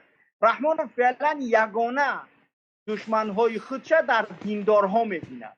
برای اینکه این دشمنهای داخلی را از بین ببرد، به مانند سال 37 39 یا اینکه همون ترویکایی که بود در سالهای یعنی که شوروی کرده بودن، همون میخواهد عملی کند. با گونه یعنی هر فردی که در تاجیکستان اونها دارای فکر و عقیده و روشن فکر هستند، اونها چیکار میکنن؟ بازداشت میشوند، تعقیب میشوند. یعنی که اونها میروند از اونها یعنی که نام چیزی میگیرن که من حتما در خدمت شما هستم، من اصلا یگان کاری با مخالفت نکردم، یعنی که چیزی نگفتم. یعنی با گونه اونا در چی خودشون میگیرن، زیر سلطه خودشون که قبلا هم بودن، ولی دیگر میخوان که با گردن اونها زنجیر بزنن. برای چی؟ برای اینکه برای اونها لازم است. و من پیام دارم برای علمای کشور، برای هر فردی که اونها تا امروز سخنان ما را هر وقتی که سخن میگفتن نه امام علی رحمان چنین نیست و با ما کار ندارد چون شما سیاسی بودید و مسئله سیاسی است اون با ما ارتباط ندارد. برای اونها میگم السلام علیکم و رحمت الله. اون سخنانی که ما برای شما 2-3 سال قبل میگفتیم اکنون آمد اون روزی سیاه. برای امام علی رحمانوف اصلا هر شخصی که اون دارای فکر و عقیده هست یعنی که اون لازم نیست. رحمانوف باید همیشه خودش پیشوا باشد، اساسدار صلح و وحدت باشد. هر شخصی که اون کم نام داشت، کم اون آبرو داشت توسط مقامات امام علی رحمانوف بدون اینکه اون دیندار باشد یعنی که آبروی اون کاسته کرد تا اینکه مردم دیگه تنها رحمانوف بشناسند. امروز رسید وقتی اونها در تاجیکستان چنان رپرسیه ادامه دارد که نه فقط تنها میتونه اون ما بر علیه دینداران بگیریم، مقامات امروزه کشور بر علیه تمام اقشار فهمیده آگاه زیایی روشنفکر یعنی که چیزی از یک نفره که از اون 3 نفر میتونه گوشش کنه همون دشمن خودش میدونه، همون باید از بین ببره، همون باید با گونه بکنه که اون باید مطیع این شود. اگر اطاعتش نکردی پس تو دشمن هستی. یعنی که این رفت و من بسیار برادر را میدونم که در خارج تحصیل کردم و خدا قسم سخنان از زبانهای اونها شنیدم در منبرها که رسول اکرم چنین توصیف نمیکنن. من نمیخوام نام بگیرم، اونها خودشون فهمیدن که منظورم کی است. اونها چنان توصیف میکردن رحمان و فقیه با مانند که نعوذ بالله الله توصیف داره یا اینکه رسول اکرم توصیف کرده است، ولی همه اونها دور انداخته شدند. رحمانوف همچنین انسان است و همون خاطر حالا هم فرصت دارن اینها تا اینکه بفهمند که رحمانوف برای اینها یعنی که رئیس جمهور نیست که اینها را حمایت بکنه. رحمانوف شخصی نیست که فقط شخصان سیاسی برای اون دشمن باشد. رحمانوف دشمنی تمام زیایی و اقشار فهمیده مردم تاجیکستان است. از بین نبرد تمام قشر فهمیده را این از این رپرسیش یعنی که بس نمیکنه. محمد اقبال جان من میخواستم اینجا یک سوال دیگر برای شما تیم. ببینید امروز دیندارهای ما در چون یک عذاب هستند. بسیار جوانهای ما را به خاطر ریششان میتراشند و بسیار دیندارهای ما را بردن محکم میکنند و از اینها دارند کروپسیا میگیرند و در یک حالت بسیار خراب قرار دارند. حجاب خواهران ما و شما را از سرشان میکشند، تحقیر میکنند، تهدید میکنند. مردم در این حالت بسیار ترس دارد. با این ترس خود چیکار کند؟ به نظر شما چیکار کند که از این ترس برآید و این همه عذابی که بالای این ملت آورده ایستاده از این برآید؟ شما چی نظر داره؟ چی باید مردم کند؟ رحمانوف اولین اقدام های انجام داد مسجد ایشان نورالدین بست تا اینکه ببیند مردم چیکار میکنند. دید که مردم کسی نخست، کسی چیزی نگفت. پس از اون پارا فراتر نهاد آمد حزب نهضت اسلامی را بست. دید که باز هم مردم چیزی نگفتند. آمد به 17,000 20,000 جوان ریش تراشید. دید که کسی میخزد، دید که کسی نخست، باز هم پارا فراتر نهاد، حجاب زنها را از سرشان گرفت. ولی پس از چنده میگم وقتی که نعوذ بالله دیگه من نمیگم او دوام شکی چی گپ میشه، خودشون باید خلاصه کنن که آینده چی کار میخواه بکنه. رحمانوف دیروز یک نوار برام فرستادن که ملیسا یعنی که یک مقامداری یعنی که یک لباس نظامی پوش با 2 زن حجاب پوش میگه که من سرم میگیرم در فلان جاتون میزنم. نعوذ بالله نگاه کنید که چقدر با توهین یک مقام ملیسا یعنی که با زن محجبه چگونه یعنی که برخورد میکنه. پس بفهمید که یعنی که مردم هر چقدر که از این نظام از این رژیم بترسند پس چی یعنی که این به همون ظلمش ادامه میتید. یعنی ظلم زیاد هر قدر مردم ترسیدن همین قدر ظلم بالاشون زیاد میشود.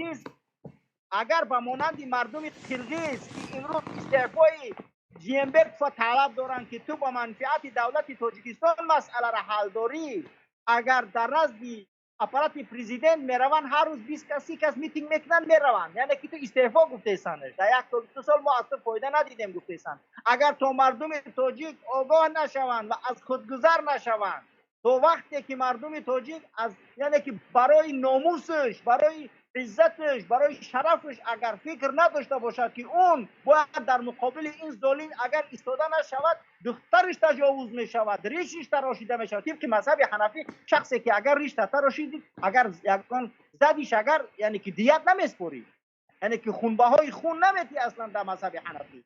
همینه مفتی چرا نمیتونه برای مردم شرح بده؟ وقتی که حجاب فرض است، وقتی از سرش با زوری گرفته می شود و محکوم به تجاوز می شود، پس ناموس مرد کجاست؟ پس ناموس مرد مسلمان تاجیک کجاست؟ برای این یک زن با معتصما گفت معتصم بالله لشکر کشید رفت با اون دولت جنگ کرد.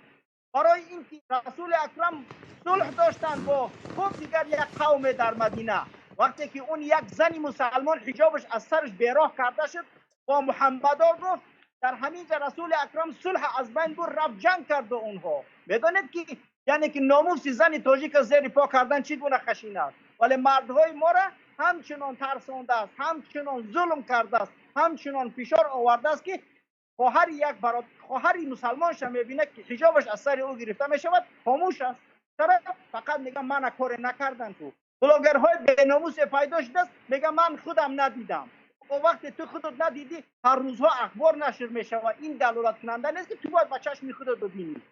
یعنی این چنان مردم ها ترسانده است. باید که مردان مسلمان تاجیک آگاه باشند که این فشار و این تعقیب و این ظلمی که رحمانوف بر علیه ملت تاجیک ادامه داده ایستاده است، اگر همچنین ادامه پیدا کنه وضعیت مرد مسلمان تاجیک خیلی بد می شود. ما نمیتونیم خودمون مرد بگیم. ما با مرد گفتن خودمان باید شرم کنیم که ما خودمان مرد بگیم. وقتی که یک زنی تاجیک، یک زنی مسلمانی تاجیک حجابش از سرش گرفته می شود یا با تجاوز اتهام می شود، تجاوزت میکنم اگر گپ زنی. یک جوانی مسلمان ریشش تراشیده می شود و براش میگن که برات اختار اگر یک برگریش مونده ما فلانت میکنیم، ولی دستش پیشی بر خب میکنه میرود. این همش از بیناموسی ملت است که رحمانوف با این حال ما را آورد رساند. خدا کند که ملت ما را ما خاموش باشیم، ما یعنی که همچنین این رژیم سری ما فشار آورده رفتن میگیرد. ولی مسائل دینی اعتقادی اینا مسائل نیستند که با اونها ناخون بزند و مردان تاجیک باید خاموش باشند. در این حالت مرگ ملت بهتر است از این خاموشی که بر علیشون چنین ظلم و فشار ادامه پیدا میکنه. تشکر بسیار از شما برای اشتراکتون در برنامه ما. خدا کند که ملت ما را از این فحش و از این بیدادگری و از این ظلمی که بالایشان آورده ایستادند، از این مردم رو به خاطر دینشان تعقیب کرده خدا کند که ملت تاجیکستانی ما این فرزندان این سرزمین آزاد باشند. تو الله باید که علمایی که اونها زندان نشدند اونها باید بفهمند که پیام هایی که تو امروز براشون دادیم پس ما به فایده برای اونها نگفتیم، ما دشمنی اونها نبودستیم، ما با کسی تا به حال دشمنی نکردیم به افراد ملت ما، فقط تنها آگاه کردیم که این رژیم به کسی رحم نکرده است. پس بدان هر یک فرد آگاه تاجیکی این رژیم به کسی رحم نمیکند.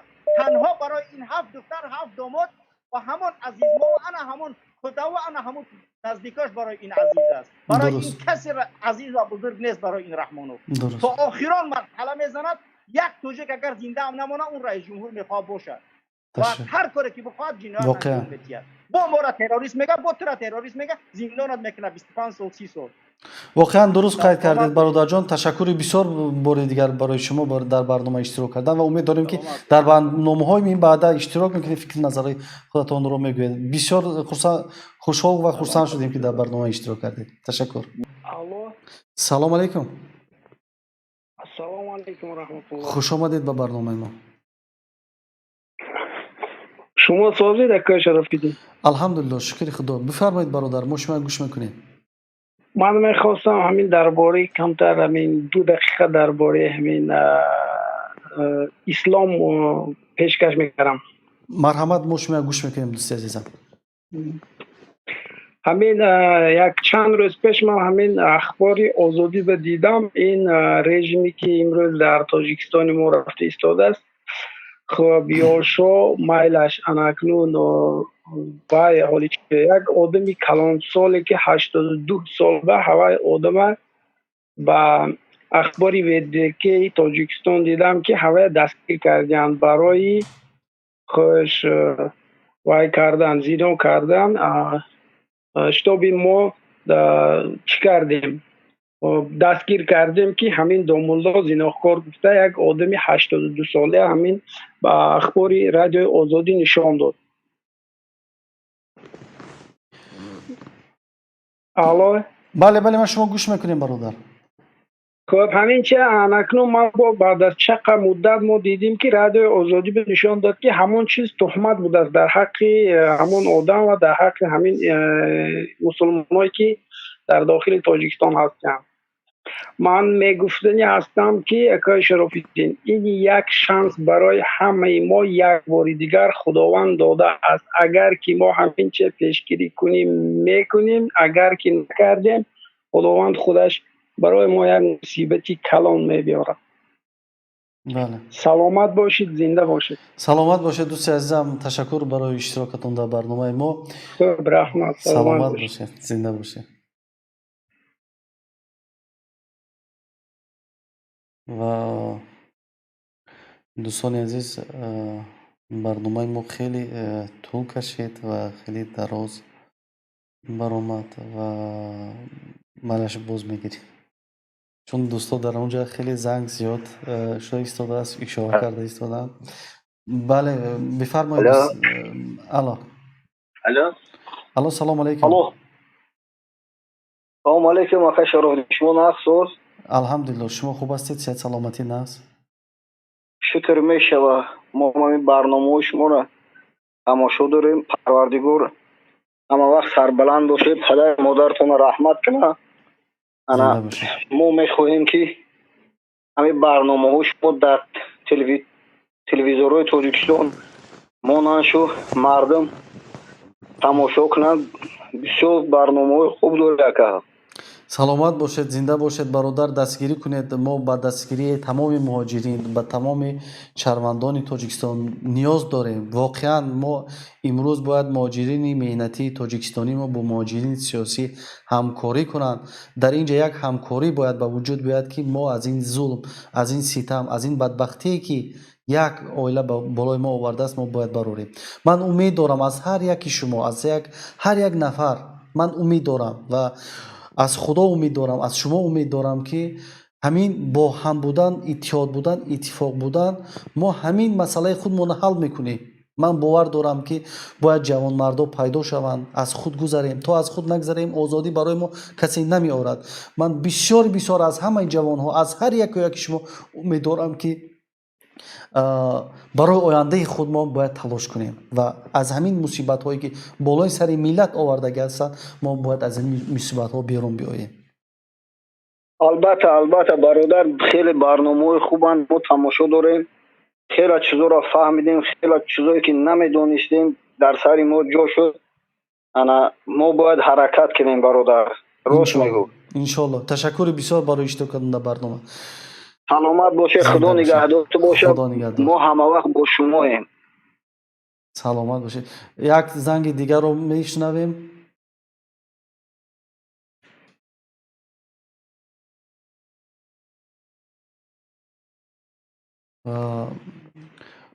мо умед дорем дӯстони азиз, агар ки бубинем ки ҳамин хел барномаҳои мо пеш мераваду нағз мешавад, мо умед дорем ки бисёртар ҳамин савол ҷавобҳоро мекунем, бисёртар масъалаҳоро мебардорем ки мардум тонанд фикршона гуфтанд, мардум гап зананд, оҳиста оҳиста мардум фаҳманд, худшаванд ҳар як масъаларо бояд ки. ва алайкум ассалом дӯсти азизам, бифармоед. алло. хуб ҳастем? алҳамдулилло, шумо хуб ҳастед? сеҳат саломатӣ нағз? дӯсти азизам, масъалаи мо боздоштҳое ки дар ҳамин муддати 2 ҳафтаи охир гузашт, ин бештар ба 1000 нафар расидааст. шумо фикрм назар дошта бошед дар ин бораи боздоштҳо.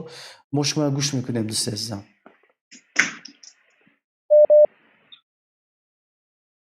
аввало ба мардуми мусалмони тоҷик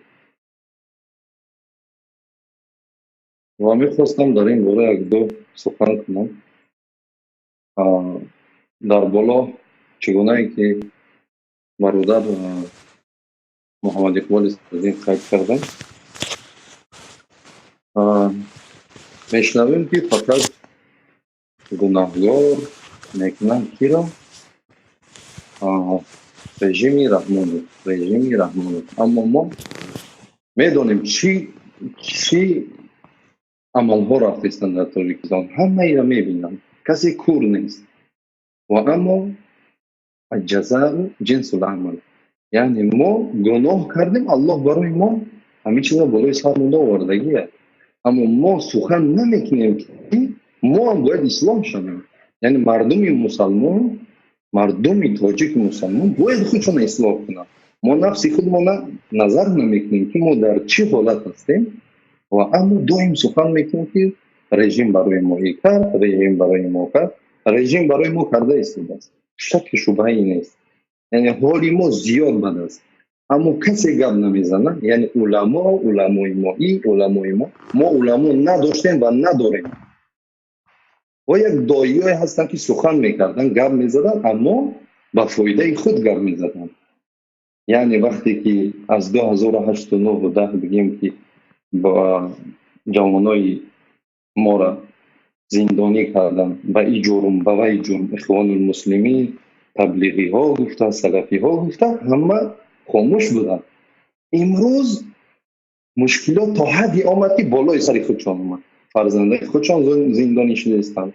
همین ملاهایی که امروز بگیم که در منبرها میشستن و زیاد داد میگفتن، زیدی همه گپ میزنن، این گروه ای است، فلان گروه ای است، یا مخالف هستند، فلانیاش پول میگیرن و $500 میگیرن. والله $500 اگر میدادن نیمی تاجیکستان ناموس میرفت. تاجیکستان مشکل مالی اقتصادی در درجه یکم است.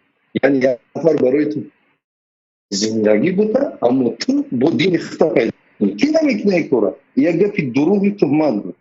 همین ملاهایی که امروز زورشان آمد، امروز کمک از کیا میخواهند؟ از کسانی که امروز در گریز هستند، در خارج هستند، میخواهند کمکشون کنند، میخواهند که سخن کنند، اما خودشون خاموش هستند.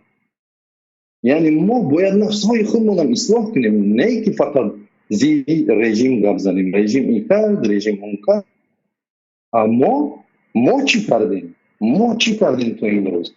یعنی نه خاپیدن یک نفری که از روسیه آوردن، خطا نکنم نامش هم اگر که شما بدانید، کرامت شریف برآمد کردن که فلانی را زندانی میکنن، این میکنن، وی میکنن. و امروز برای یک نفر شما سخن میکنید، از این چی فایده برای شما هست؟ اما از او 1000 و 2000 نفری که زندانی شدن، از او شما سخن نمیکردن، نمیگفتن که فلانی را زندانی کردن.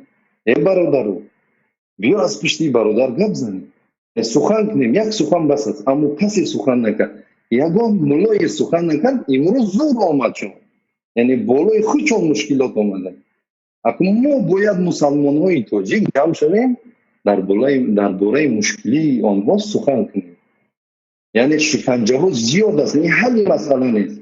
یعنی تاجیکستان همه رو به اکستریمیسم و تروریسم گناهکار میکنه، اما یک سخن دروغ است. در تاجیکستان تروریسم و اکستریمیسم وجود نداره و وجود نداشت. امروز مردم مسلمان تاجیک چی کردن؟ به سواد کردن. از سال 2010 ممنوع ممکن نیست در دولت‌های عربی بخونید. یعنی همه تون بیرین در تاجیکستان بخونید، ما همه برمیگردیم در تاجیکستان میخونیم، اما در پیش کی بخونید؟ برای ما کی عمل یک علم میده برای ما که ما اصلاح شویم؟ کسانی جوانانی تاجیک مسلمان ما جانهای خود را باختن در سوریه و عراق و کسی آنها را نتونست از راه گردانده. به علم نتونستن گردانده، به گپ گرداندن نمیشه، به اذیت دادن گرداندن نمیشه، با پدر و مادرشون بردن اذیت دادن گرداندن نمیشه. این نفر را یارا علم تنها میگردونه. شما برده در اون عدل ها و در پدول هاتون آدم را شکنجه میکنید، فایده نداره.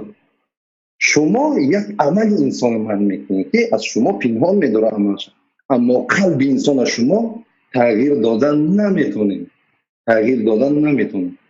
به خاطری که علم در کودکی را فهمیدن، همه جوانان، همه مسلمانان را از علم دور کردیم، اما گیجاده بخونن، مجبور شدن، جاهل شدن. یک نفر برای وی چی کرد؟ فریب کرد، این کرد، همه را بردن سوریه و عراق. امروز گناهگار اون نفرایی که رفتن در سوریه و عراق جانهای خود را از دست دادن، گناهگار همین حکومت است، کسی نیست. همین حکومت است. به خاطر که من کت خواندم را، به خاطر که نمون مردم بخوان. ما هم میخواهیم که همین سخن کنیم با کسانی که دانشمندن. یعنی شما امروز میخوانید، شما امروز علم دارین، شما فردا در پیشگاه خداوند جوابگو هستید که مردم مسلمان تاجیک دعوت نکردید، نفهماندید مردم مسلمان تاجیک که این حق است، این باطل است. ما نمیگیم که شما برای این زیدی حکومت گپ زنید، شما اسلام برای مردم بفهمانید.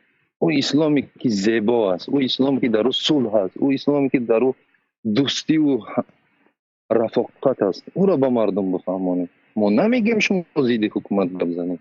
او کسانی که علم دارین خطاب به شما میکنید و خطاب به حکومت تاجیکستان میکنید، دست بردارین از این ظلم، دست بردارین از این ظلمی که بالای مردم میکنید.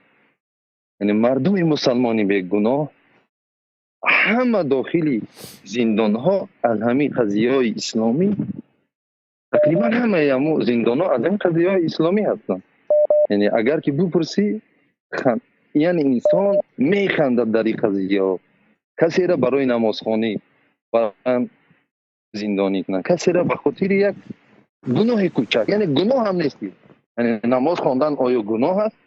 آیا شما چرا وقتی که دعوا میکنید که حجاب از ما نیست، حجاب از شما نیست، ما قبول کردیم، اما یوبکه ها و دیسکوتک ها یا از شما نیست، دعوا کنین که از ما نیست، بسته کنین در های دیسکوتک ها را.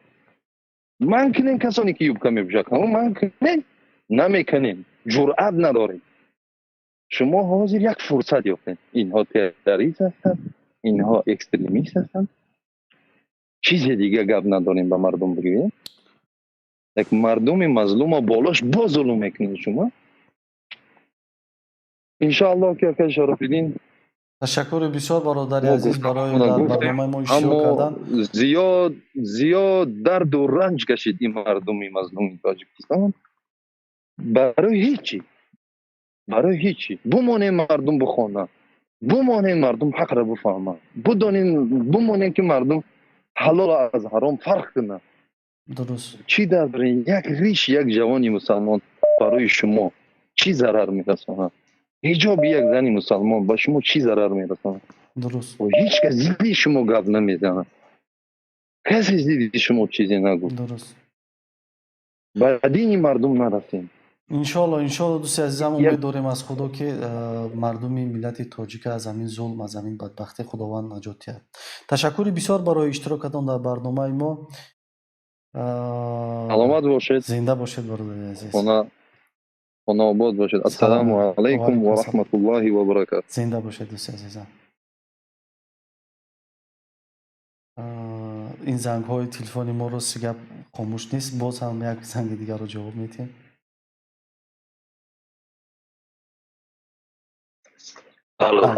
سلام علیکم دوستی عزیزم. الو سلام علیکم. و علیکم سلام. خوش آمدید به برنامه ما. بفرمایید دوستی عزیزم. اکاجون ما هم افیری شما رو تماشا می‌کنیم. زنده باشید. آباد باشین. یک عید سربلند باشین. تشکر. مقصد همینجا خلق توجیک همین افیرای شما رو تماشا میکنم، برنامه شما رو تماشا میکنم. سلامت باشید. مقصدیمو چیه؟ خیلی یکم ریزولتات ندیستیم اکا. ببینید اگر که شما ریزولتات میخواهید باید که همه کسا اتفاق شویم، با گپ همدیگر گوش کنیم و همدیگر رو درک کنیم و در آنجا ریزولتات بشود.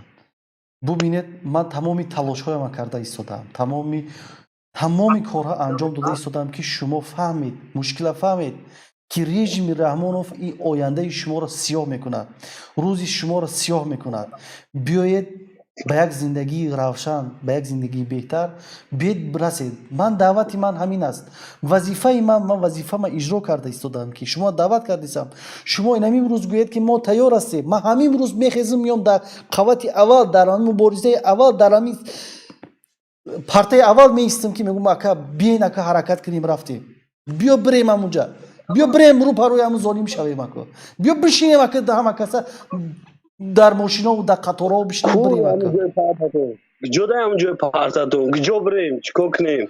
марҳамат бародари дури азиз, месем медонам гапро шуморо мебаран уҷра гап мезанин ҳамаи шумо мақсад ҳамин симкарта ба номи фаҳмидаи ман ягон чи скриват намекунам, ягон чиза ҷугар намекунам, ман ягон каза против имед намекунам. Мақсади ман чия? Мақсади занги ман шумода чия? результат нест ку ака охи. Хай дӯсти чӯ азиз, кунем дига? ман умед дорам ки результат мешавад. ин 100% аст. ҳамин ҳозе ки шумо баромада гап зади, ҳамин чизе ки имрӯз имкониятҳое ки пайваст мекунанд мо шуморо, ҳамин результат мешавад. иншоалло шумо иштирок кунед, шумо ҳамин ҳарфое ки мо мегем, шумо бо ҳамин ҳарфо кор кунед. Буген дар чи иштирок кунем? ина марҳамат, мо даъват карда истодаем ки дар масъалаи Евроазиз дӯстои азиз видео кунед, роҳӣ кунед. Масъалаи ин он кунем, мо чӣ кор кунем бояд кард, мо бояд дар ҷо бояд ҳамеша дар тамос бошем, барнома кунем, гап занем. мо ягон кори давлати Тоҷикистонда ягон чи против имед намекунем. хай мақсад ҳамин оила омада, ҳамин ҳамин мақсад ҳамин давраи ҳамиёя ягон гап чӣ намекунем. бародар, ин хеле гап нест. Давраи инҳо аст. давраи бояд қонун бошад, давраи баробарӣ бошад, давраи адл бояд бошад, давраи золимӣ бояд набошад. беҳтарин суханҳоро кардеси. барои ҳамин ман нотарсида бо ин мақсад лайк пайк хеле гап чап зиёд шидагӣ, лекин ман бе ҳеҷ ҳам хеле гуфтаистам ки ака ман шаҳрванди ҷумҳурии Тоҷикистон ягон чӣ ҷуга намекунам. ман тарафдори ҳамоем ки дар ватани мо ҳақиқат боша, гуфти урусо справедливист боша. мо дар Россия муҳоҷирем, кор мекунем, барои 1 сум 2 сум мақсад кори ёра буд мекунем, ай ба ҷое ки кори модарои худмона буд кунем, кори ватани худмона буд кунем, пешравӣ кунем, дастгирӣ кунем.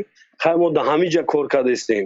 ҳозир фақат ба фикри ман муҳоҷиро шуморо гӯш кардастам. бале мақсад кадоми давлат дай чиай вай дигарай интернетчон камай, интернетчон сустай, ягон кас ягон чи против имед намекунад. ҳама шуморо гӯш мекунад, бисёр одам гӯш мекунад, подписчикотон бисёра.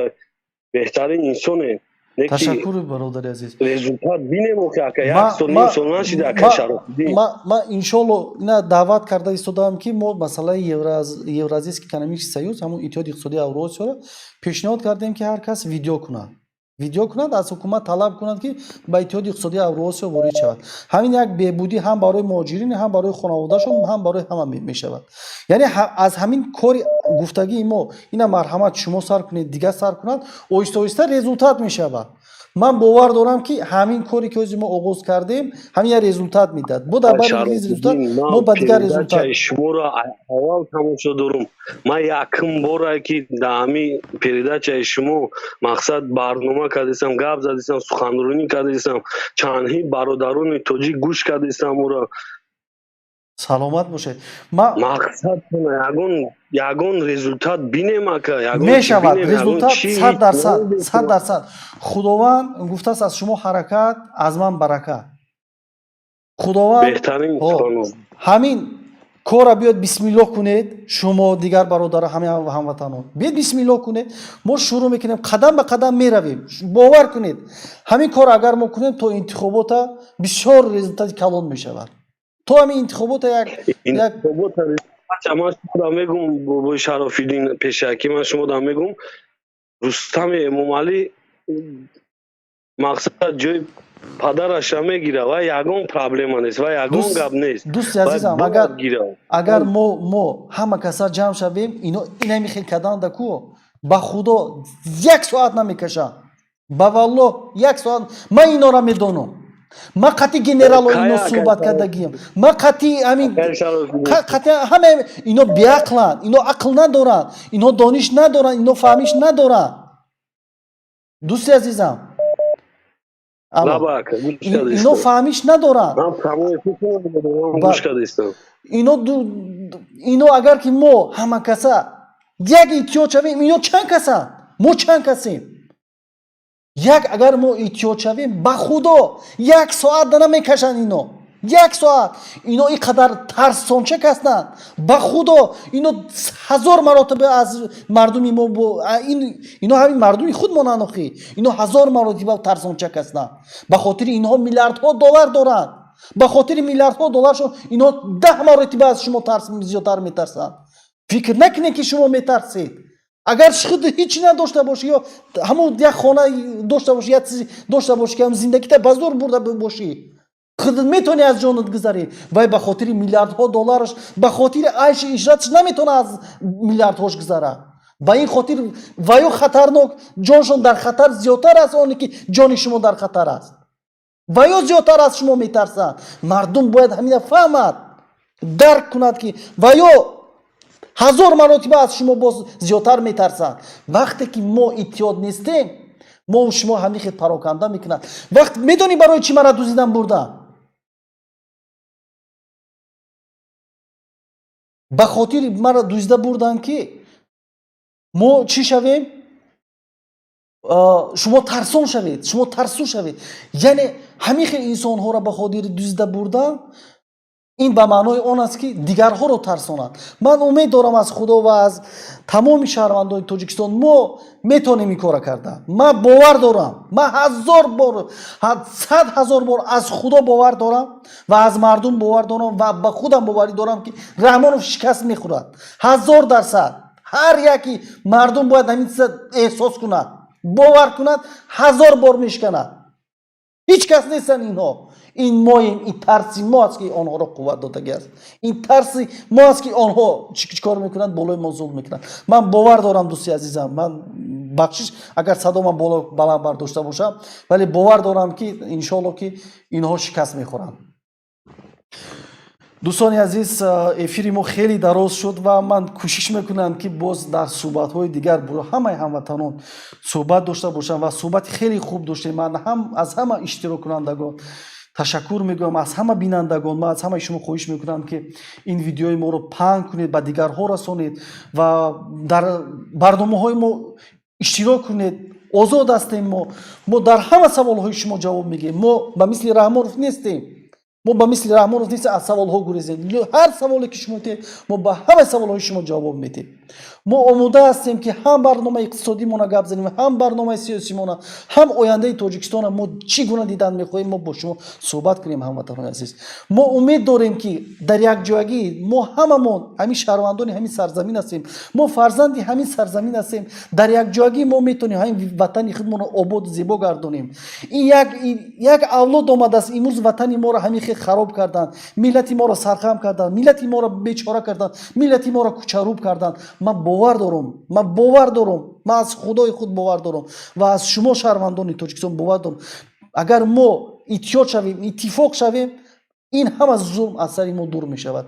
бовар кунед, ин зулм танҳо дар асоси он аст ки мо тарс дорем.